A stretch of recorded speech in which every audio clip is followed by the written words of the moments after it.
Boa noite a todos. Hoje a gente vai estudar o capítulo 49 do livro Os Mensageiros, Máquina Divina. Só lembrando do capítulo passado, né, do 48, que foi mostrado a história da irmã que havia desencarnado, mas não conseguia se desligar do corpo, estava com dificuldade, né? Então, o capítulo nos ensinou a importância da gente estar preparado para o momento do desencarne, para fazer uma passagem tranquila, sem sofrimento. Vamos começar com o de hoje, Máquina Divina. Não se passaram muitos minutos e estávamos ao lado do agonizante, cuja situação preocupava o clínico espiritual. Era um cavaleiro de 60 anos presumíveis, que a leucemia aniquilava amorosamente. Há muitos dias se encontra em coma, explicou o facultativo. Mas temos necessidade de mais forte auxílio magnético para facilitar o desprendimento. No aposento, além de duas senhoras desencarnadas, a mãe do agonizante e uma parenta próxima, viam-se familiares encarnados, dando mostras de grande aflição. Nosso orientador examinou o enfermo detidamente e sentenciou: nada resta senão a necessidade de concurso para o desligamento final. Aniceto, a seguir, recomendou observássemos o moribundo com atenção. Concentrando todas as minhas possibilidades, fixei o enfermo prestes a desencarnar. Notei com minúcias que a alma se retirava lentamente através de pontos orgânicos insulados. Assombrado, verifiquei que, bem no centro do crânio, havia um foco de luz mortiça, candelabro aceso às ondulações brandas do vento. Enchia toda a região encefálica, despertando-me profunda admiração. Então, o Aniceto levou, né, o André para um outro momento, uma outra pessoa que estava desencarnando, um homem, né, de 60 anos, e chamou a atenção, pediu para eles prestarem bastante atenção para tentar ver algo a mais. E aí o André começa a descrever como ele foi vendo. E é uma descrição muito detalhada, muito complexa. No próximo slide, eu trouxe até um desenho para a gente tentar visualizar o que ele está narrando aqui. Alguma coisa tem aí, gente? Algum comentário? Eu gostaria de comentar que aqui ele fala que ele observa, só lembrando aqui que o corpo, ele tem o cérebro, e que ele observa a mente. No caso aqui, a mente, ela não é parte do cérebro, né? Ela é separada. O espírito comanda a mente, e o cérebro seria uma máquina, um instrumento da mente. Só para deixar mais ou menos claro, né? Que a mente, ela não é assim o produto do cérebro. Que o cérebro é um instrumento para a mente trabalhar. Obrigada. Mais alguma coisa? Eu gostaria, Elaine, pegando um gancho no que Kátia está falando, que é verdade, obrigada, querida, por nos lembrar. Só que nesse momento aqui, o André está avaliando a função cerebral mesmo, né? Que ele está falando aqui que ele verifica, ele observa o centro do crânio. Então, ele está observando a função cerebral daquele corpo mesmo, que está, né? Vários processos ali.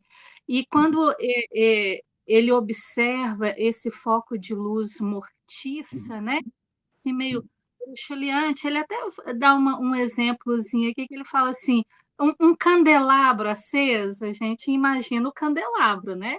Tem cheio de velinhas lá, às vezes é um só, tem uma vela lá, e ela sofre as ondulações, né, do soprar do vento ali.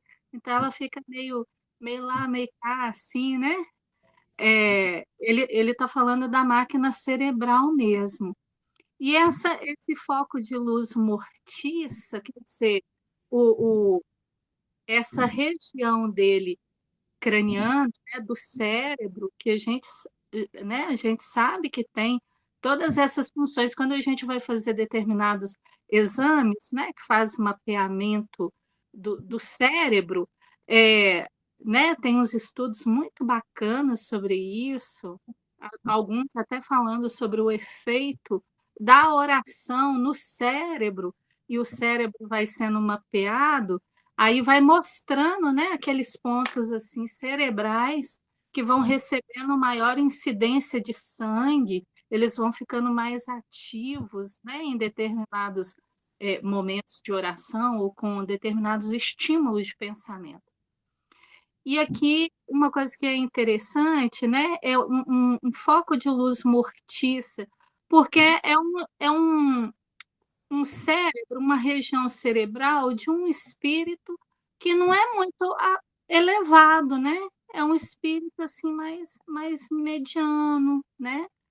Então, assim, tá dentro do contexto desse irmão, né? Mas aqui, uma coisa que eu acho muito interessante, gente, é como que as coisas são pensadas para nos ajudar. Nós vimos no capítulo anterior que a irmãzinha lá, a Cremilda, né, a personagem tem um nome, Cremilda. É o relato de uma história dela. É pontual, serve para muitos espíritos, né? O exemplo dela, da vivência dela, serve para muitos espíritos. Mas ali ele está falando de uma pessoa, né? Ela está nominada lá atrás, é a Cremilda. Aqui, nesse capítulo, é Máquina Divina. E esse personagem aqui, a menos que eu não tenha reparado aí, vocês me desculpem, tá? Mas ele não tem um nome, porque está falando máquina divina e está relatando um caso, uma situação desse irmão, que é uma situação de todos, porque ele está apresentando uma doença específica, ele tem um câncer. Mas o que chama a atenção não é a doença dele. É porque, como é uma máquina divina, e todos nós estamos inseridos numa máquina divina, todos nós vamos passar por esse processo, que é um processo de desencarne. Então, não precisa haver um nome, porque é uma situação de todos. Eu acho interessante isso, sabe? Porque esses espíritos têm um cuidado assim, de inserir a gente no contexto, né? Então, assim, quando a gente fala de um personagem que tem um nome, que está trazendo uma história, a gente fica imaginando aquele indivíduo vivendo aquela história, né? Agora, quando não tem um nome, é mais fácil a gente se colocar dentro da história. É. E como é uma história que fala de desencarne, ela é uma história nossa, porque nós já vivemos ela milhões e milhões de vezes e vamos viver de novo, nessa encarnação ainda, né? Renata. Então, só complementando aqui, ele realmente não fala mesmo o nome da pessoa, né? Ele chama de um cavalheiro, que é para a gente se colocar no lugar da pessoa mesmo, né? E também eu acho, né, que ele fala da doença, da leucemia, mas num todo, eu acredito que a gente não pode focar na doença específica dessa pessoa, porque eu acho que geral, no capítulo todo, ele vai generalizar qualquer tipo de causa-morte, não exatamente essa, né? E só complementando seu raciocínio também, Renata, que ele está falando que ele foca no crânio do cavalheiro, dentro do crânio existe o cérebro, só que depois ele complementa mais para frente, né? que ele observa essa luz mortiça, e ele fala, a luz que você observa, disse o instrutor amigo, é a mente. E no caso, a mente não está no cérebro. Ela é um produto do cérebro. Ela é do espírito, né? E o cérebro é esse instrumento que a mente usa. Então, só para ficar bem claro aqui, que a luz que você observa é a mente. E aí, em cima disso, ele começa a trabalhar. Né? Obrigada. Sim, e bem lembrado, por quê, Kátia? Porque o André está observando o corpo, né? O André está observando o corpo. E aí é que vem o instrutor falar com ele que é a mente. Não tem definição para a mente. A mente é a expressão do espírito, não é o espírito, é a expressão do espírito. É algo que organiza. Então, assim, uma coisa é a visão do André. Ali acima, o André dando a visão dele para a gente, de entendimento. O que, que ele está vendo, né? Ele está vendo uma luz mortiça na região cerebral. E aí, Aniceto vem lembrar ele, ok, isso mesmo, mas a luz que você observa não são os mecanismos do cérebro, né? Então, aprende André e aprende a gente. E a descrição que ele começa daí para frente, ela é muito complexa, ela é cheia de minúcias, falando desse olhar do efeito dessa mente sobre o corpo, né? Foi assim que eu percebi. E assim, muito cheio de detalhes. Então, vamos lá. Aqui, só uma Ah, coisinha. Mas no início da frase do raciocínio do André, na página anterior, no meu livro, ele diz assim, concentrando todas as minhas possibilidades, né? Todas as minhas possibilidades de observação, fixei o enfermo prestes a desencarnar. Notei com minúcias que a alma se retirava lentamente através de pontos orgânicos. E aí que ele vai falar que assombrado ele verifica, né, no centro do crânio. Então, até aqui não tinha tido essa essa essa essa amplitude, né, de visão que ele vai receber essa ajuda para poder enxergar o que a Aniceto vai mostrar para ele ainda, né? Então ele está só observando do ponto de vista físico, né? Ele está observando uma pessoa no ponto de vista físico, ele está tendo uma leitura daquele corpo ali, com a capacidade espiritual dele, então ele está observando esse foco de luz e tal. Aí depois que vem, como Kátia bem lembrou, que vem o instrutor trazer essa luz de entendimento para nós, e ainda vai dar um plus nele mais para frente para ele poder observar outras coisas, né? Que só através dos esforços dele ali ele não conseguiria observar. Vamos lá. exatamente.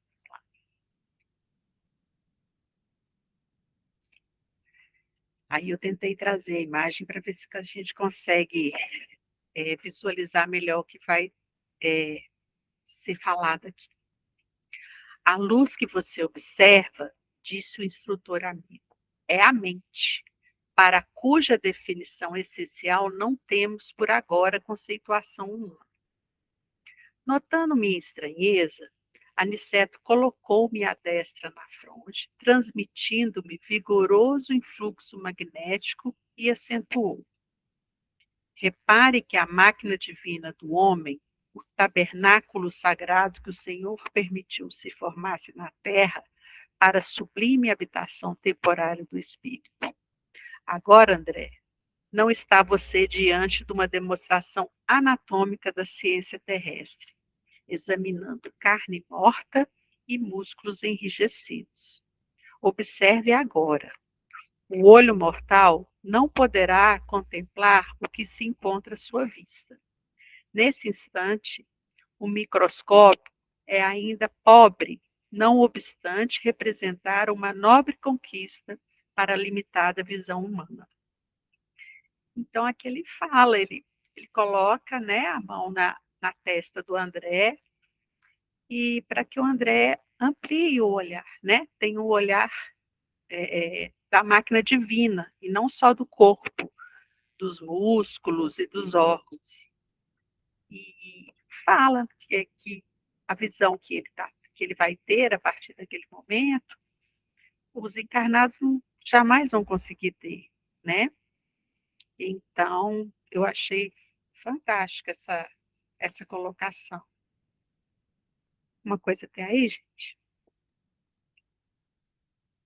Não? Eu gostaria.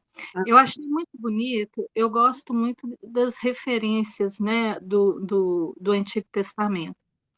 E quando ele fala aqui do tabernáculo sagrado, né, ele é muito poético.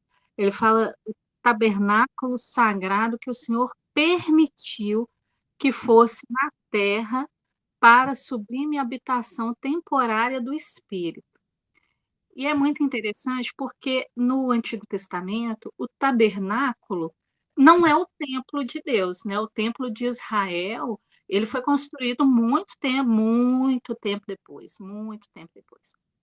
O tabernáculo era uma tenda, né? O tabernáculo era uma tenda que era considerado pelos os israelitas que era uma construção onde, né, quando a gente fala uma construção é porque foi erguida, né? Não era pedra, nada disso, era uma tenda aonde abrigava lá a Arca da Aliança, né? Então, o tabernáculo tem essa representação. Por quê? Porque a Arca da Aliança, ela representa Deus personificado.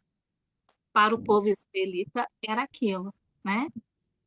Dentro da Arca da Aliança tinha 3 itens que eram considerados para o povo israelita, barra futuramente judeu, é, é,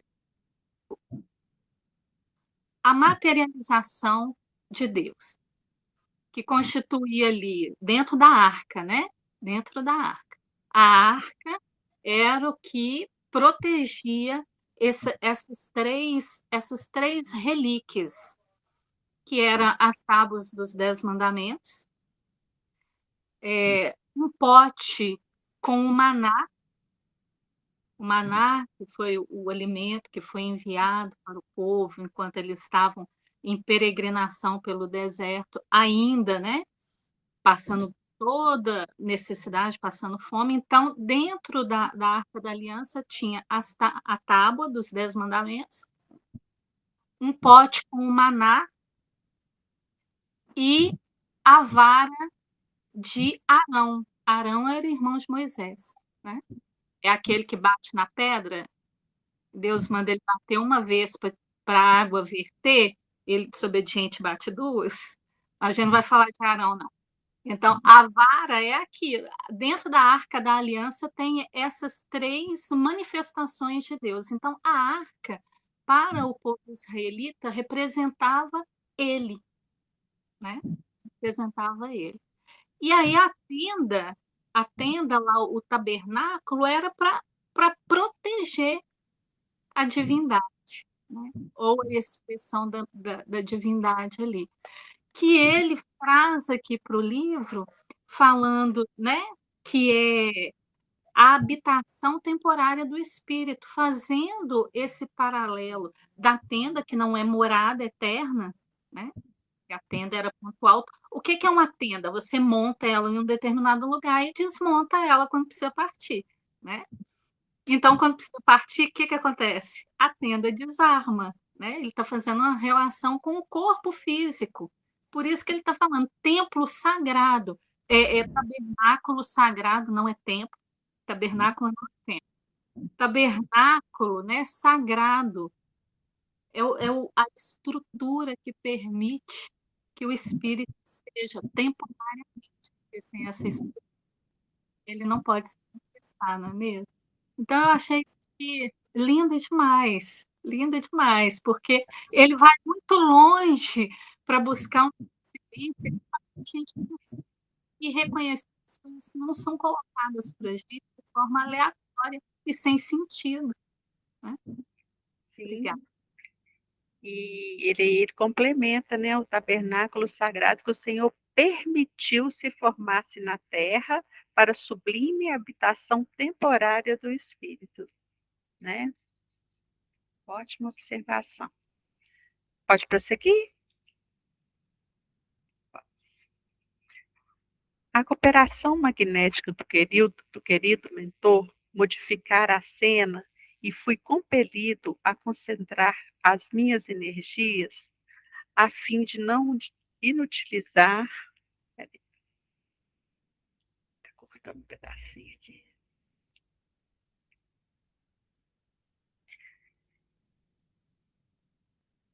A fim de não inutilizar a observação pelo golpe do espanto.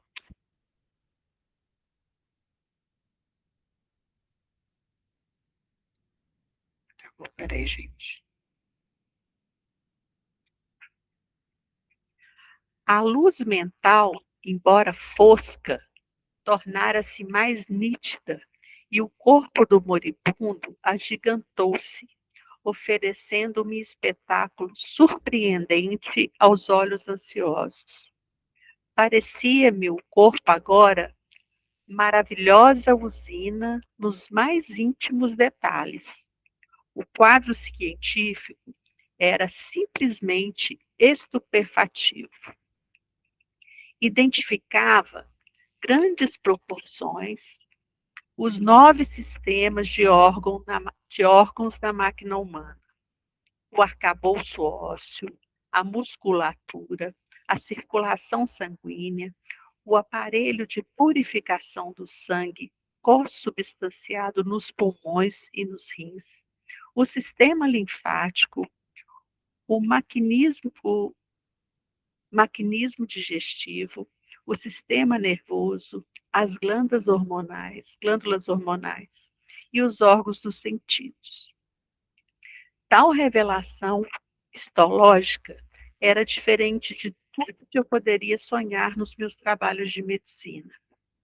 A circulação do sangue assemelhava-se a movimento de canais vitalizadores daquele pequeno mundo de ossos, carne, água e resíduos.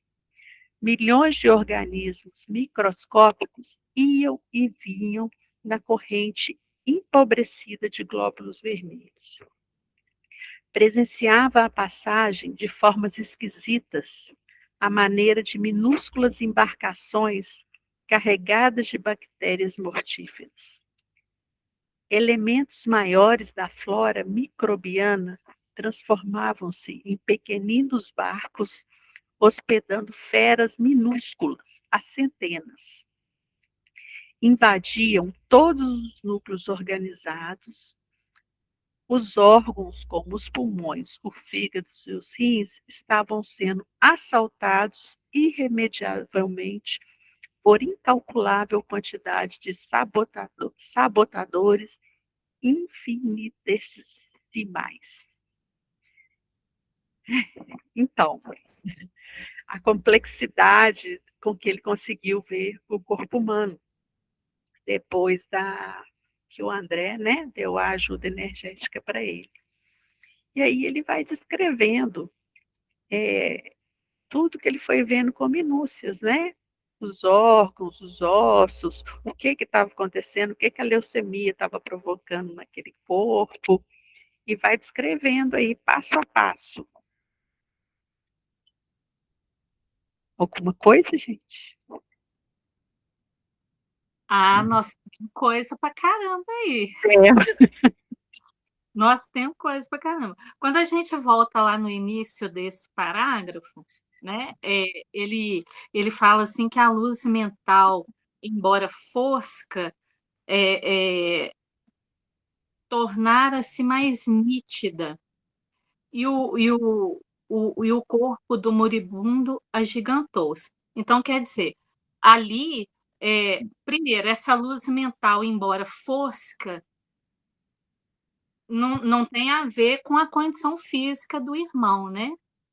Está dizendo que é um irmão assim que não tem muito cultivo espiritual, porque poderia ser um irmão que tivesse uma luz mental imensa, né?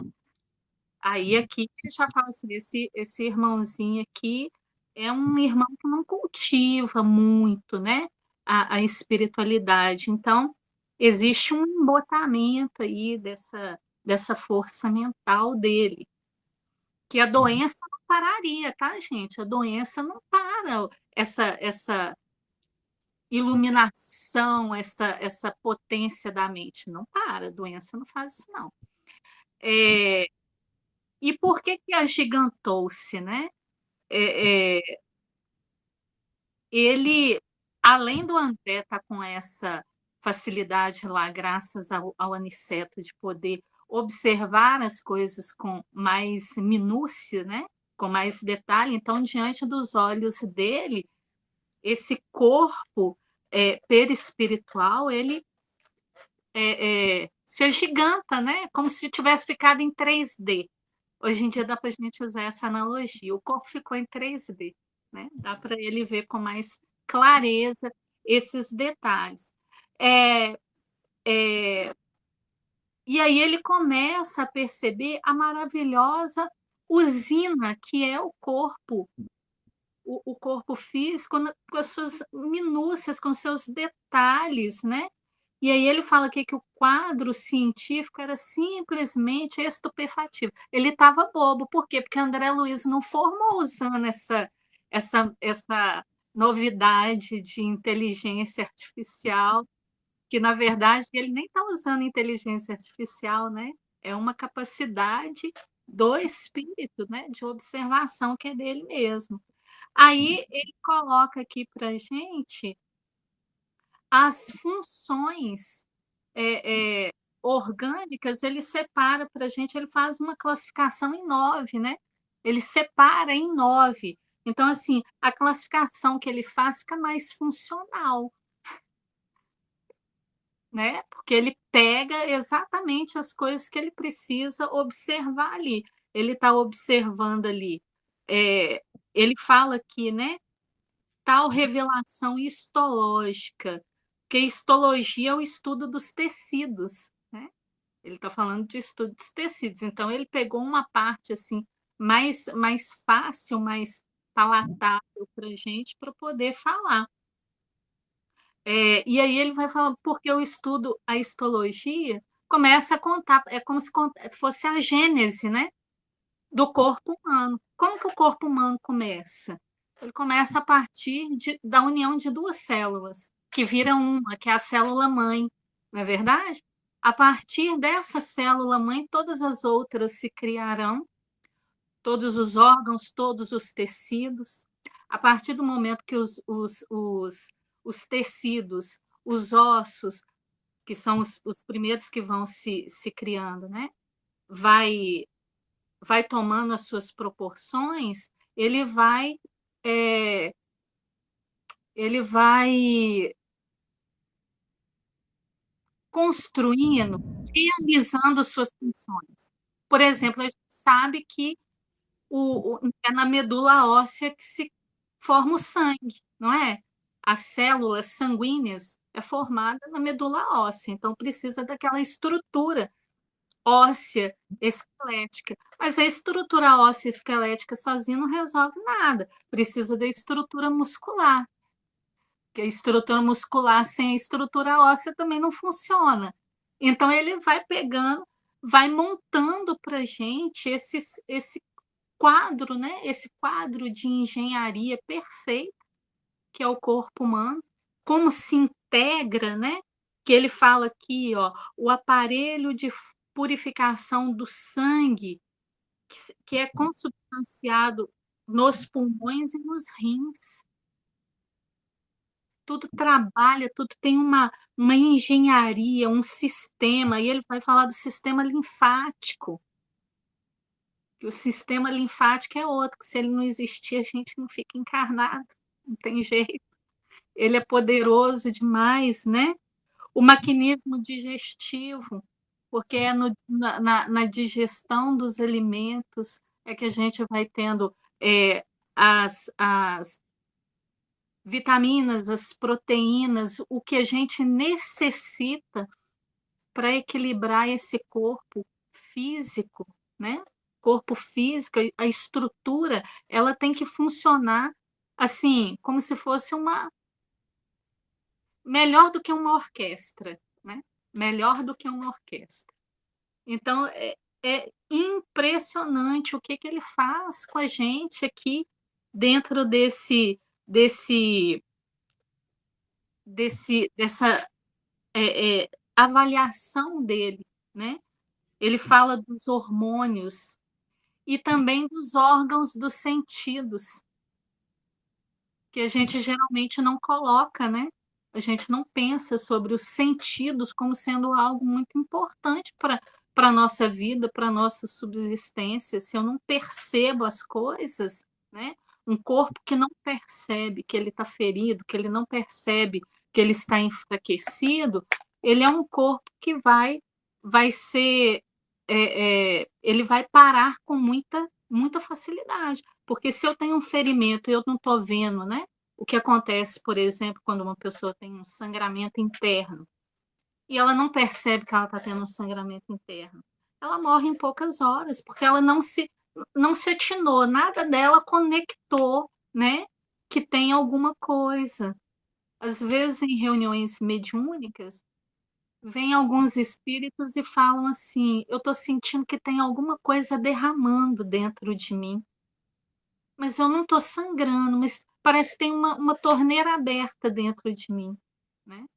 Então, assim, é uma percepção, é um sentido, aquele corpo está sentindo que tem alguma coisa ali que não está funcionando, porque corpo nenhum projeta a sensação de que tem uma torneira aberta dentro dele, né? Então, assim, o cérebro não conseguiu captar a real informação, porque não está sendo visto, mas algo está contando ali que está acontecendo muitas coisas, né? E aí ele fala aqui da corrente empobrecida de glóbulos vermelhos, por quê? Porque ele está contando da leucemia, né? Isso é a leucemia, né? É essa produção pouquíssima, empobrecida dos glóbulos vermelhos, as pessoas vão ficando muito debilitada, muito debilitada. Então, aqui ele está narrando para a gente o que está acontecendo, né? Que ele presenciava a passagem de formas esquisitas à maneira de minúsculas embarcações carregadas de bactérias mortíferas. Só que tem uma coisa aqui que é muito interessante, que tudo isso aqui, ó, existe dentro da gente. Em equilíbrio, tudo funciona perfeitamente bem, né? A nossa as nossas defesas orgânicas, que está diretamente sobre a responsabilidade aqui, ó, aonde que está falando? Do sistema linfático, né? O sistema linfático é o sistema que produz as defesas do organismo, não é isso? Não são o sistema linfático que produz essas barreiras de segurança do nosso corpo. Ah, entrou um vírus, tá indo lá os soldadinhos lá fazer a proteção. Então, tudo isso aqui funciona em harmonia, não tem nada de novo, né? André está relatando para a gente o que ele está vendo, mas não tem nada de novo abaixo do sol. O que acontece aqui é que existe uma produção muito pobre, né, de glóbulos vermelhos. A medula dele já está comprometida, vários sistemas, né? A começar que a leucemia é um câncer que ataca primeiramente a medula, né? Não é? Então, assim, está tudo fora do prumo aqui nesse corpo, nesse organismo, está tudo muito desajustado. E aí, mais na frente, mais lá na frente, lá mais na frente, a gente vai entender por que que ele está relatando isso para a gente, né? Porque essas situações aqui, elas são observadas por todos os trabalhadores da área da saúde no hospital. Tem uma pessoa doente, uma pessoa com processo infeccioso, seja ele qual for, os exames de sangue, de urina, de todas as outras coisas que são feitas, mostram isso aqui, ó. Mostra isso aqui tudo. Mas a André não está contando isso para a gente só para isso, não, né? Então, eu parei. Se mais alguém quiser continuar, fica à vontade. Mais alguém, gente? Então, vamos seguir.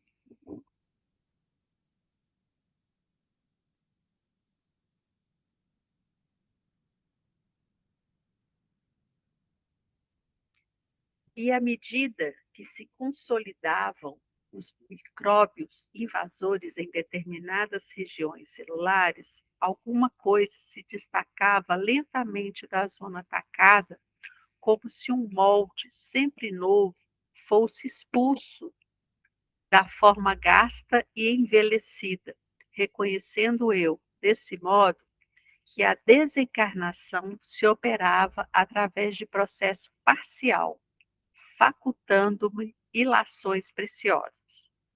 Reparei que algumas glândulas faziam desesperado esforço para enviar aos centros invadidos determinadas porções de hormônios que eram incontinenti absorvidos pelos elementos letais. O plasma sanguíneo figurava-se líquido estranho e gangrenoso.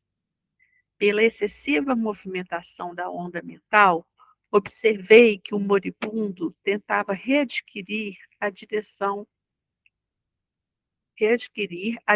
dos fenômenos orgânicos, mas em vão. Todos os complexos celulares atritavam entre si e as bactérias pareciam gozar o direito da multiplicação crescente e festiva. E aqui ele continua falando, vendo, né, o que está acontecendo, e pela descrição dele aqui, ele está presenciando a falência do corpo, né? Que o corpo está falindo e o moribundo tentando resistir a isso, mas sem sucesso, né? E desencarnando aos poucos com muito sofrimento porque o corpo já estava todo tomado pela doença, pelo câncer.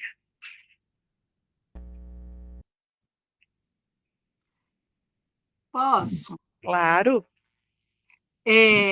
Essa parte aqui mais acima, ó, que ele diz assim: alguma coisa se destacava lentamente da zona atacada, como se um molde sempre novo fosse expulso da forma gasta e envelhecida.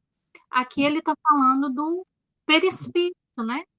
Está havendo ali uma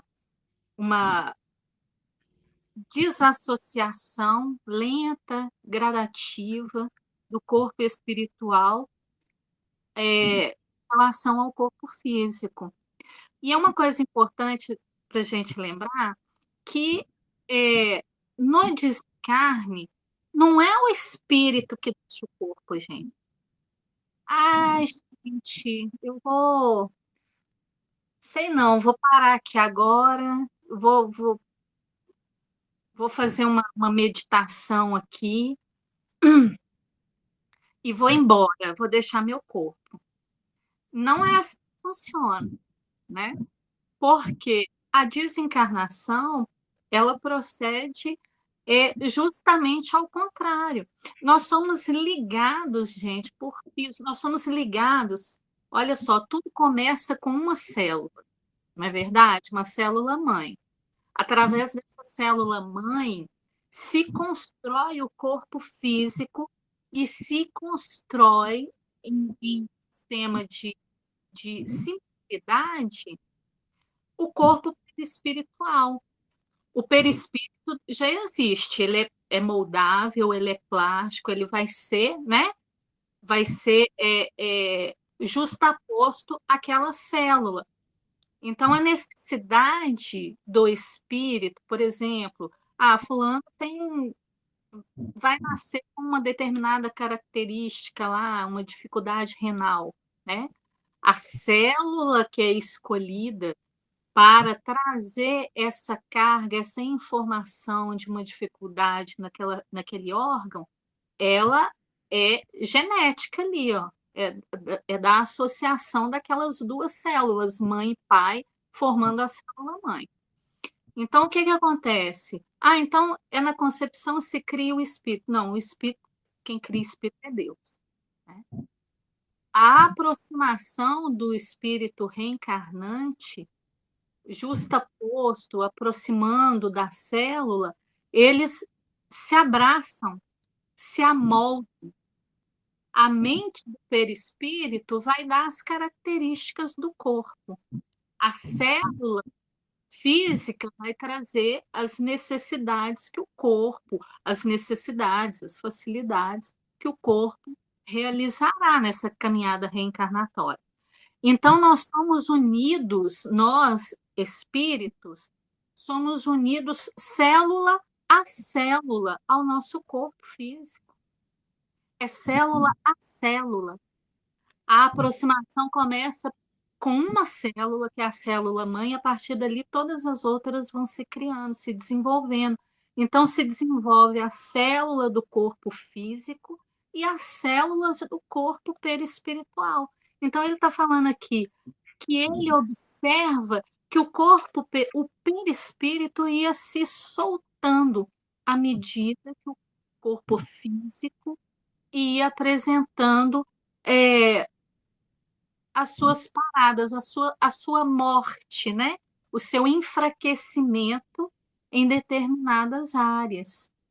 Então, o corpo físico para, o espírito sai. Não é eu saio e aí o corpo para, não. O corpo para. Num acidente grave automobilístico, o corpo sofre um impacto muito grande. Ele sofre um trauma que ele não é capaz de continuar executando suas funções. O corpo para, o que que vai acontecer? O espírito vai deixar o corpo. Não é o contrário. O carro vai bater, sair do corpo, igual aquele desenho né, do gato que as vidas vão saindo. Vocês já assistiram? O desenho que as vidas do gatinho vai saindo uma a uma quando ele vê o perigo? Não é assim, não. O corpo, nós somos atados célula a célula ao nosso corpo físico. O nosso corpo físico para, porque ele está sobre um ataque, né, de vários organismos, várias bactérias que estão descontroladas. Ele para sim. Ele para num choque de um acidente. Ele para. Ele parou, o espírito deixa o corpo, né? E aí, o que que ele está falando? Ele está falando que ele está vendo, né, que essa forma nova, uma forma, né, uma plástica nova, porque o perispírito ele está sempre renovado. A pessoa pode se apresentar ainda no plano espiritual com a mentalidade da doença que ela carregou, pode, mas isso não é perpétuo, não, isso é por pouco tempo. Lembra que isso aconteceu com o André? Então, o corpo perispiritual ele é moldável. E aqui ele tá saindo assim, bem, ele tá saindo. A estrutura perispirítica tá se destacando daquele modelo, porque o corpo físico é um modelo, né? É uma forma que vai realizar a, a performance também do corpo perispiritual. Lembrando que toda a nossa identidade genética, quem traz é o corpo físico. São as células pai e mãe, né? E aí o perispírito se molda aquilo ali.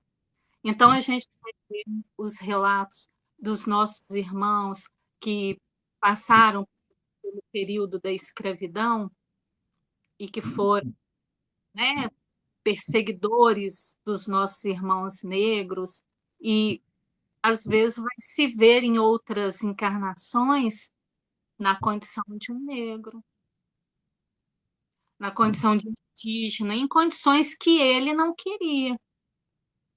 Mas a formação ali do campo físico proporciona que o espírito se ajusta, se adense e realize as características. Isso é muito interessante para a gente estudar, né? Para a gente pensar sobre isso também. Só isso. Eu queria tirar uma dúvida com você.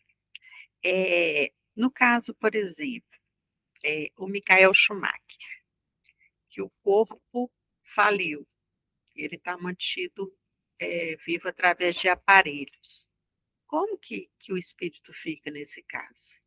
Ele fica lá, que ele está vivo, ele está lá, ele está. Se ele tem algum nível de consciência, ele está interagindo da forma como o corpo permite, né? Se ele está em coma, se ele não tem nenhuma interação com o ambiente externo, o corpo dele está vivo, ele está lá, né? Eu não sei, ele vive com suporte de vida? Fica através de aparelhos, né? Mantém as funções do corpo através de aparelhos, mas 100% inconsciente. 100% inconsciente, mas ele está ali, né? Ele está ali. O corpo dele é nutrido, é mantido externamente, mas o corpo está vivo, mesmo que seja, né, através das máquinas. Então, ele também está lá, né? Agora, por que que um espírito, gente, passa por uma prova dessa? Sinceramente, Deus o sabe, né? Porque são tantas as variáveis, os nossos caminhos, eles são tão tortuosos, e lembrando, gente, que uma encarnação, por mais demorada que ela seja, vamos colocar aí 100 anos, tem gente que está falando que já tem 120 anos, parabéns para quem está chegando nessa marca, mas é esse o tempo, né? Então, assim, 100 anos, não é nada, isso não é nada, né? Nada na fieira da nossa caminhada, isso não isso é um milésimo de segundo, se é que pode dizer que é um segundo, né? Que ainda seria muito tempo, porque a gente não tem fim. Então, as nossas experiências, elas proporcionam para nós aprendizados que ora a gente não compreende, né? A gente vai ver pessoas aí que sofrem acidentes, ficam paralíticas, tetraplégicas, e vida que segue, a pessoa leva a mente dela para uma outra realização de vida. Tem gente que não, tem gente que perde um dedo num acidente, depressão para forever. Então, o espírito, ele vai recebendo as possibilidades de aprendizado e vai caminhando ali. Pode aprender muita coisa com pouca dor? Pode. Pode aprender pouca coisa com muita dor? Pode, mas vai estar sempre aprendendo. É um progresso, né? Agora, no caso desses nossos irmãos que estão sendo mantidos, né, vivos através de máquina, mas o corpo está vivo, por que que a gente tem que pensar nisso? Olha, se a gente chega, um médico chega para, né, desligar os aparelhos de uma, de uma pessoa que está sendo mantida ali em suporte de vida, essa pessoa vai levar alguns minutos, né? Não são muitos, acredito eu, vai levar alguns minutos para aquelas funções orgânicas pararem. Depois que o médico desliga, né? Então, assim, o corpo levou alguns minutos para parar depois que foi desligado, então ele estava vivo, né? Ele só precisava aquele suporte o alimentava. Cedeu a isso, ele continuou, mas impossibilitado de se manter. Aí, a partir desse momento, está acontecendo realmente, né? O desligamento, se não for total, se não for parcial, total daquele espírito, né? Mas o espírito está ali. Obrigada pela explicação. Mais alguém, gente? Vou seguir. Está vendo a máquina divina formada pelo molde espiritual pré-existente? Perguntou Aniceto, compreendendo minha profunda admiração. O corpo do homem encarnado é um tabernáculo e uma bênção. Nesta hecatombe angustiosa de uma existência, pode você reparar que todos os movimentos do corpo estão subordinados à administração da mente. O organismo vivo, André, representa uma conquista laboriosa da humanidade terrestre no quadro de concessões do Eterno Pai. Eu achei interessante essa fala dele, que ele voltou a falar do tabernáculo, né? Que é uma concessão divina, e que a vida, a encarnação, pelo que eu entendi aqui, é uma conquista, né? Dos espíritos, no quadro de concessões de Deus, né? Do Cristo. Algum comentário até aí, gente? Eu gostaria de fazer uma aqui, breve. Não precisa ser breve. Se precisar, você pode terminar na próxima semana, se Sim. você quiser, né? Que é uma observação que ele está falando aqui. O organismo vivo representa uma conquista laboriosa da humanidade terrestre. Por que ele está falando isso? Porque nós evoluímos, né, gente? São milhões de anos de evolução. As funções que os nossos corpos realizam hoje, elas foram, esses automatismos foram criados, foram desenvolvidos lentamente, milhões e milhões de anos, né? Milhões. Quando o planeta começou, não existia gente, não, gente. Gente como a gente é só em outros mundos. Na Terra, não, né? Eram outros tipos de vida, aonde o princípio inteligente e estagiando. Então, assim, é uma conquista, que ele fala, uma conquista laboriosa da humanidade, né? Labor é de trabalho mesmo, é evolução. Essa quando ele faz essa alusão ao tabernáculo, né? Essa essa ação onde Deus existe, e isso é tempo, isso é serviço demais, né? Então, assim, a gente respirar, a gente não precisa pensar, eu vou respirar. Hoje em dia que a gente vai fazer isso, né? Eu tenho que me acalmar, eu preciso respirar. Como se a gente parasse de respirar quando a gente está nervoso. A gente não para. A gente respira errado. Então, assim, as nossas funções, a gente não precisa falar coração bate, rim filtra, né? São automatismos. Isso aí foi sendo construído no tempo, até chegar a essa máquina linda, linda. O corpo humano é uma máquina linda, é uma obra de engenharia perfeita. É isso.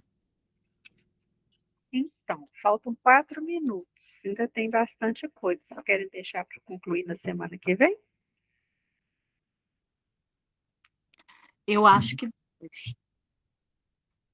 Eu acho que Então tá, por mim tudo bem. Tem bastante coisa ainda, né? E é, muita. precisa correr, né? Não tem necessidade. Porque, olha, se o nosso corpo humano levou milhões de anos, né, em processo evolutivo, a gente está caminhando há muito pouco tempo, né, para aprender. Então, a gente não precisa correr também, não. Então, assim, eu achei muito lindo tudo isso que ele trouxe pra gente, porque, gente, tem um negócio que eu gostaria de comentar aqui, mas eu não vou comentar agora não, se não der tempo, eu falo na próxima. Pois não, Kátia?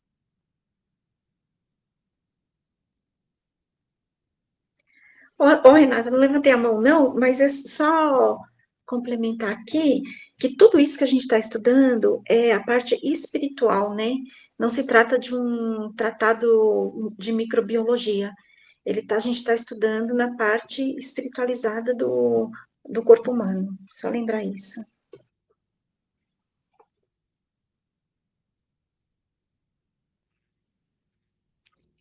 O microfone está desligado, Renata.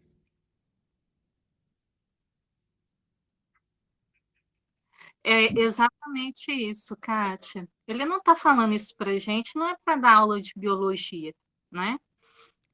Ele está levantando uma outra lebre para a gente, ele está trazendo outras considerações que estão além da matéria, né? Então, olha só para você ver, ele diz aqui que pela excessiva movimentação da onda mental, observei que o moribundo é, tentava readquirir a direção dos fenômenos orgânicos, porém em vão.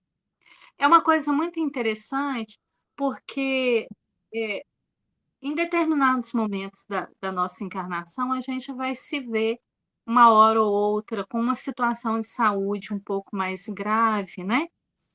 E eu me lembro que quando eu passei por um problema de saúde é, sério, eu conversava com Deus, eu falava assim, Senhor, por favor, me ajuda, porque a minha mente está ótima, mas eu estou sentindo que o meu corpo está travando uma luta que não está sendo fácil para ele. E pode ser que ele não vença. Então, o fulcro mental, a força mental, a minha claridade mental me dizia que eu estava ótima. Mas do ponto de vista mental, do ponto de vista orgânico, eu sabia que não estava. E que meu corpo estava lutando para ficar bem. Então, olha só, por quê, gente? Porque isso é, também é desenvolvido em nós, nesse processo aí milenares de evolução, que é a autopreservação. O nosso corpo luta até o fim para ficar vivo, porque ele tem um propósito, é manter a gente encarnado. O corpo tem esse propósito, ele é criado com esse propósito, para manter o espírito encarnado. Então ele leva esse trabalho muito a sério. Ele não entrega os pontos fáceis, não. Para esse corpo tá dando, né, essa problemática, tá coitadinho atacado desse jeito e lutando, porque a cada hora o André fala assim, ó, né?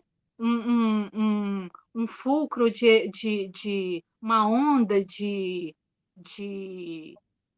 hormônios tentando chegar em tal lugar e sendo parado, o corpo não para.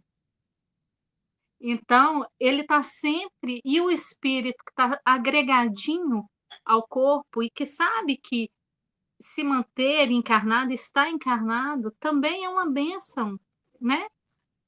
O espírito também está sempre tentando se reavivar. Ah, não, tem gente que viu que chegar a hora quer partir. Mas até partir, que não depende da pessoa querer, depende do tempo dela ter acabado, até esse momento, o espírito e o corpo lutam para se manter junto. Aí o que acontece depois que o corpo para? Aí o espírito fica preso ao corpo, como a gente viu lá o caso da nossa irmã. Só que aquele é um caso. Existem várias situações, né, diferentes que fazem com que um espírito se prenda, se fixe ao corpo. Mas aí já é outra coisa, é outra conversa, né? Mas enquanto tem jogo, tem jogo, gente. O corpo luta para ficar e para manter o espírito luta para se manter, para reavivar o corpo, porque é uma parceria divina, né. A gente devia cuidar com mais esmero do nosso corpo, né, deveríamos. Com certeza. É isso. Kátia, a palavra está com você, pode ficar à vontade.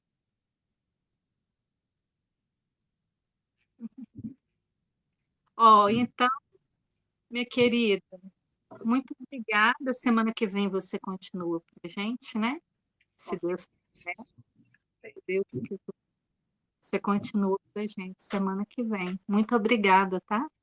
Obrigada, Elaine. Eu que agradeço. E a oração, quem vai fazer? A senhora mesma, pode Eu ficar à mesmo. vontade. Amado Mestre Jesus, Pai querido, amigos de luz que estiveram conosco por essa noite, agradecidos por toda a informação recebida, por todas as elucidações, por todo o conhecimento, e que possamos, a partir de agora, cuidar um pouco mais de nós, do nosso corpo, do nosso espírito, da nossa mente. Podemos prosseguirmos nessa jornada até o momento em que nos for permitido. Obrigada. Que assim seja. Amém.